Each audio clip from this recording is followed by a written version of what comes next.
kayak kayak tadi ngomongin Pulau Mandoti sama Bone-Bone sama sini aja, sama Malua ini, tempat ini gitu ya, itu menarik banget loh. Jalan trekking misalnya di satu tempat, lihat kampungku tempat penghasil beras itu, kerjasama satu orang petani yang rumahnya kita mungkin bantu supaya jadi kayak ada tempat terbukanya sedikit, sampai di situ orang bisa disuguhkan minum sama snack kecil, makanan, sambil bicara tentang lihat sawahnya, lihat hasilnya kayak apa gitu. Oke, mengerti, mereka dapat mungkin ada foto-foto yang landscape-nya bagus untuk Instagram, untuk apa, itu harus ada. Habis itu jalan nih ke Bone-Bone, jalan ke Bone-Bone, lihat satu lagi Bone-Bone kayak begitu juga, kerjasama dengan satu orang yang pengelola kebun kopi, ketua kepala desanya atau tokoh desanya. Dia ceritakan filosofi desanya, kopinya kayak apa, udah dijual kemana aja. Duduk sebentar, cari lagi foto spesifik site, minum snack. Terakhirnya jalan lewat sini, kita di sini disiapkan makan siangnya. Makan siang Pulau Mandoti, dangke apa. Setelah selesai minum kopi Bone, dapat landscape yang enak gitu. Itu kan bisa selesai dari jam, misalnya mulainya dari jam bisa pagi sampai makan siang, atau siang sampai jam 5:30 makan malam di sini, makan sore menjelang malam gitu. Sesuatu yang semua tuh kayak apa ya, kayak harus dibikin sebuah paket gitu, dan paket pengalaman gitu. Itu satu contoh aja, saya nggak tahu yang lain tuh dari 12 itu bisa ada apa gitu.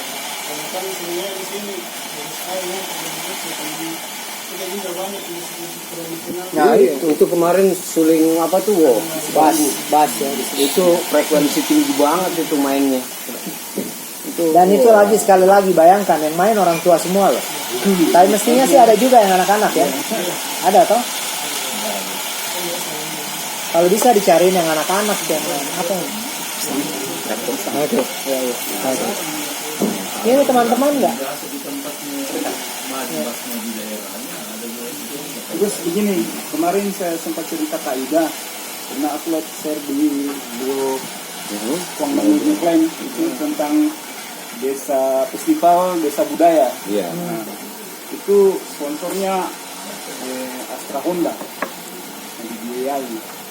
Terus sempat saya cerita kemarin, makanya dia bilang kalau ada potensi di sini, kita cerita dengan teman-teman Kak, bagaimana caranya bisa nanti saya fasilitasi supaya daerah Malua ini atau Endrekang ini yang diusulkan untuk dapat tahun-tahun berikutnya. Itu katanya kalau di Jawa, tapi syaratnya harus berkelanjutan. Makanya kemarin saya tidak bisa jamin bahwa bisa kita jadi kandidat untuk itu, karena kita belum sempat kayak gini. Tadi kan sudah cerita, sudah tahu. Itu udah jadi kan sudah jadi program ya, 12 titik. Ada jadi program. Kita cerita lebih lanjut supaya bisa nyambung dengan Kak Ida. Iya. Fasilitas kita dapat itu. Nah, jadi kan bisa nanti dipindah-pindah tempat kan. Iya. Makanya kayak itu 12 titik tadi, mungkin 3 titik gabung yang dekat-dekat itu satu tempat, tahun berikutnya lagi di mana lagi. Kira-kira itu sekedar info untuk kita semua, itu ada itu. Ya, cerita kemarin memang Kak Ida sanggup untuk fasilitasi kalau memang Dan ini dapat. Dan juga sebenarnya banyak sekarang organisasi-organisasi kayak apa ya, yang mau mengadvokasi kemandirian desa gitu, kemandirian wilayah, dan ketertarikan terhadap Indonesia Timur sekarang itu tinggi sekali. Jadi kalau proposal misalnya kita minta pelatihan produksi sosial media, kampanye sosial media untuk wisata, spesifik aja untuk wisata budaya atau wisata lingkungan. Kumpulkan misalnya 5-6 komunitas untuk menjadi peserta. Masing-masing punya proyek. Nah, yang satu paket untuk ekoturism, yang satu bikin video blog untuk pengelolaan sampah, yang satu pengelolaan pupuk organik, yang satu guest house, pengelolaan guest house gitu. 6 kelompok, kita bisa cari pelatih dari Jakarta yang bisa datang ke sini selama misalnya 1 minggu untuk memberikan pelatihan. Bagaimana mengelola, bagaimana sistem pengelolaan, bagaimana sistem komunikasi. Karena sekarang tidak mungkin nggak punya Instagram. Dan ini dahsyat banget ini, warung kopi di puncak pojok punya Instagram. Kita harus, ini nggak bisa. Dan harus kadang-kadang nggak apa-apa invest. Jadi misalnya cari pengelola sosial media yang bisa melakukan promosi kita. Kadang-kadang tidak harus di sini ngerjainnya. Orang banyak banget loh sekarang yang bisnisnya di Sumba, di Waingapu, di Flores. Tapi pengelola komunikasinya ini dari anak-anak muda di Jakarta. Karena memang itu kayak advertising agency kan dia. Dia harus ngatur siklus dan apa. Kita di daerah tinggal siap menerima aja. Tinggal siap terima tamu datang. Karena promosinya profesional sekali. Jadi kalau saya pikir itu sih, intinya tuh kayak kelanjutannya yang tadi, mencoba membuat konsep wisata atau konsep kegiatan apapun itu, mau kepustakaan, literasi apa, dan dengan angle yang jelas. Tadi recap sedikit, menurut saya anak-anak itu penting. Jadi jangan tinggalkan anak-anak, karena kita capek banget kalau kita keasikan sendiri nih. Yang kita ajak selalu datang ke sini turis umurnya 50-an. Terus habis itu kita yang bekerja semuanya umur seumuran, yang kita pikirkan adalah anak-anak Makassar yang umurnya udah 20-an. Kita nggak pikirin generasi yang lebih muda. Tahu-tahu mereka karena belajarnya dari internet, makannya nggak sehat, mereka jadi perusak nanti. Apa yang kita udah bangun, yang pertama-tama menjadi penebang pohon, menjadi bikin bikin hal-hal yang nggak penting di desa ya, itu jangan-jangan mereka. Jadi saya sih 2 angle itu, anak-anak dan pelatihan, bukan belajar pendidikan, tapi pendidikan yang sifatnya praktis gitu. Silakan ada lagi. Sebelah sini. Ya, tadi itu Ya. yang disampaikan kegiatan Festival Desa Budaya. Itu bisa program awal. Menarik banget. Pak, tahun lalu di Desember, awal Desember, saya mengadakan kegiatan.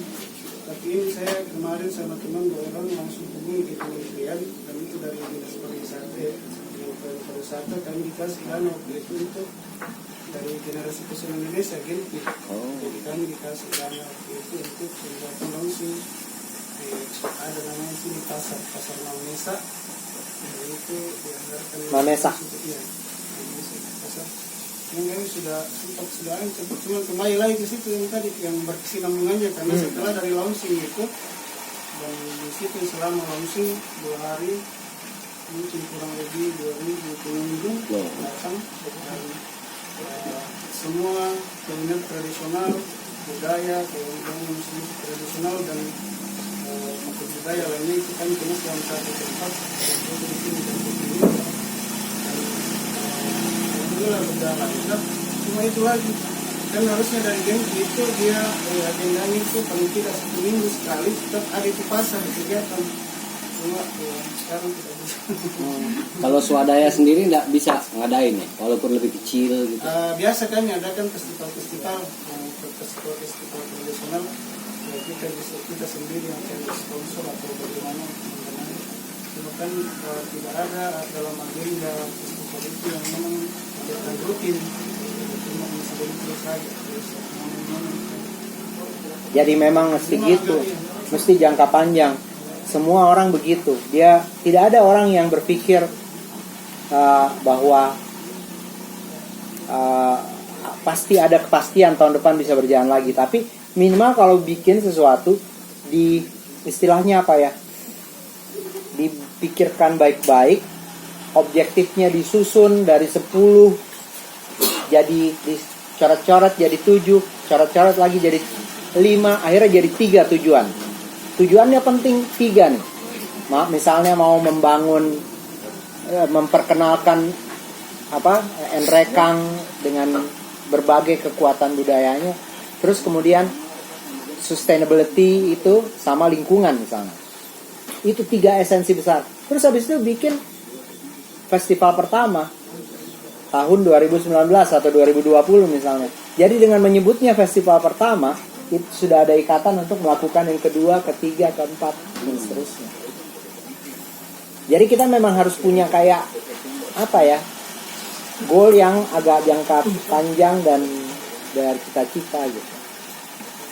Nah itu kalau udah begitu tuh mudah-mudahan. Tapi sekali lagi kita nggak berhenti belajar. Maksudnya kita kayak saya bilang tadi harus membaca tren sekarang kayak apa. Jangan-jangan yang kita lakukan ini memang sudah terlalu banyak diulang di tempat lain. Sementara kita kan persaingannya nih 7 jam dari Makassar ya, 6-7 jam dari Makassar. Tapi saya baru cerita tadi sama Dana, saya punya teman sosial media media ya bisa disebut selebgram ya, selebriti di Instagram yang 2 minggu yang lalu kesini naik Gunung Latimojong, mungkin sama teman-teman juga tuh, Edward Suhadi namanya. Sorry? Bukan yang dari Eiger. Bukan. Dia sama temennya aja. Dia orang advertising, anak muda. Terus pokoknya dia suka free